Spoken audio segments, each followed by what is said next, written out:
What is disease?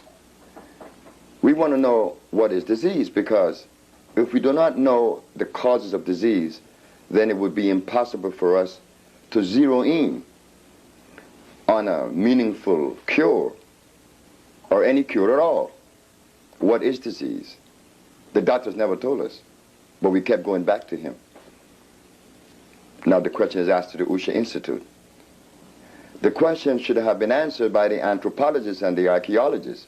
Why wait for the healer to come? Because if we are diseased and we are unaware as to the cause of our disease, then whatever comes after that means absolutely nothing, because our bodies are sick. Disease is when you have ingested a substance that was uncomplimentary with your genetic structure. As for the black man, his is mucus. Disease is the cause of, mucus is the cause of all disease.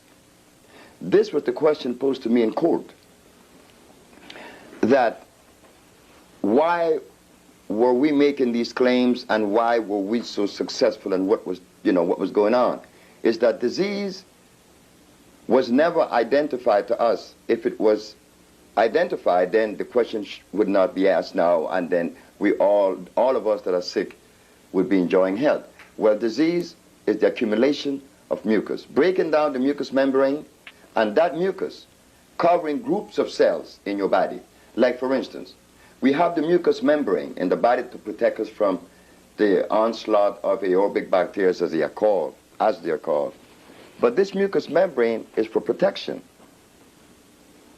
But now we eat acid foods, and the acid food breaks down the mucous membrane and does cause it to flow with the blood, covering other groups of cells now, groups of cells that belongs to organs, depriving them of oxygen. If the mucus goes to your nostrils, they call it sinusitis. If the mucus goes to your bronchial tubes, it's bronchitis. If the mucus goes to the lungs, it's pneumonia. So we have 3 different diseases caused by what? Mucus. So what about when the mucus goes to the prostate glands? It's prostatitis. What about when the mucus goes to the uterus of the woman? That's endometriosis, or vaginal discharge, or yeast infection. So we have this mucus situation now that is caused by an inadequate diet. Mucus is the underlying cause for all disease. And this is where we specialize at the Usha Research Institute in making those compounds to aid the body to remove the mucus from itself.